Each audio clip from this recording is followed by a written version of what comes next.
Today is Tuesday, July 2nd. I'm Pastor Anthony, and this is Wilderness Wanderings. Today our text comes from Psalm 89. How long, Lord, will you hide yourself forever? How long will your wrath burn like fire? Remember how fleeting is my life. For what futility you have created all humanity. Who can live and not see death, or who can escape the power of the grave?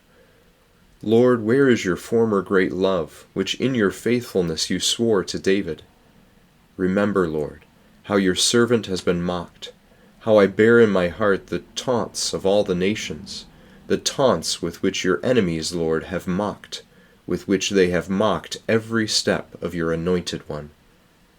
Praise be to the Lord forever. Amen and amen. That's the end of Psalm 89. Verses 46 to 52.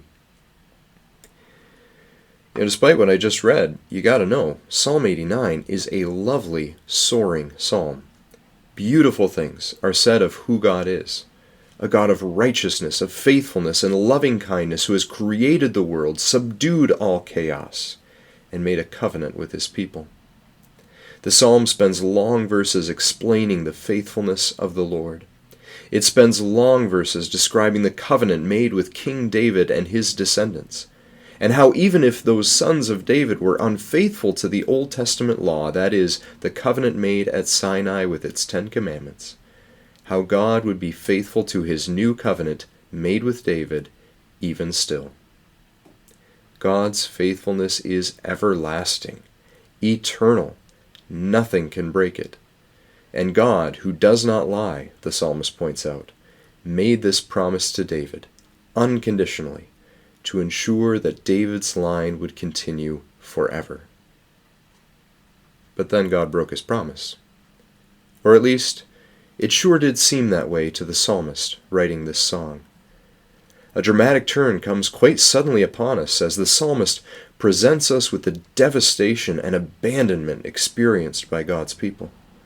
The psalmist demands to know, how long will this continue, Lord? Your promise to David is everlasting, so will this devastation end before the end of time? If you're faithful, it should, and soon. We human people don't live forever. The psalmist further demands to know, where is this going to happen? Where is your former great love to be displayed?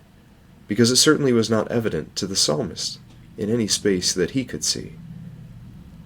We Christian people hold on to a Christian hope of a future life with Christ.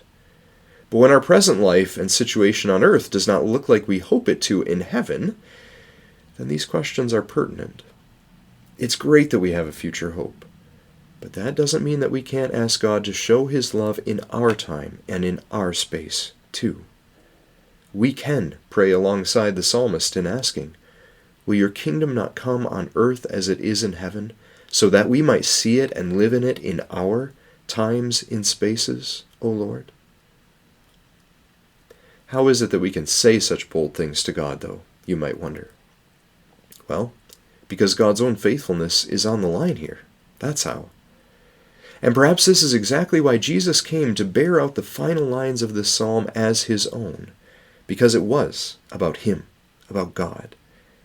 And so Jesus allowed the mockery of the nations, the wrath of God, and the abandonment felt by God's people to fall on him instead.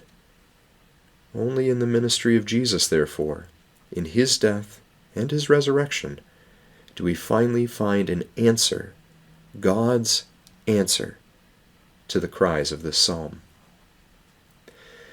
But we don't live that answer of Jesus' resurrection life in fullness yet, do we? It remains only a future hope, a sure hope, but a future hope.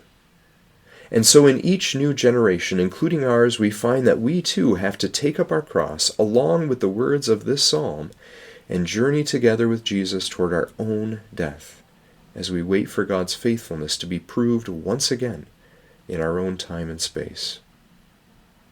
Now maybe that isn't a happy end or a neat resolution to this devotion, but interestingly, it is where this psalm ends, and indeed where Book 3 of the Psalter ends. It ends by placing our petition before God demanding that his kingdom come on earth as it is in heaven soon, and then waiting for his response. Amen and amen. As you journey on, go with the blessing of God. May the peace of the Lord Christ go with you, wherever he may send you. May he guide you through the wilderness and protect you through the storm. May he bring you home rejoicing at the wonders he has shown you. May he bring you home rejoicing once again into our doors.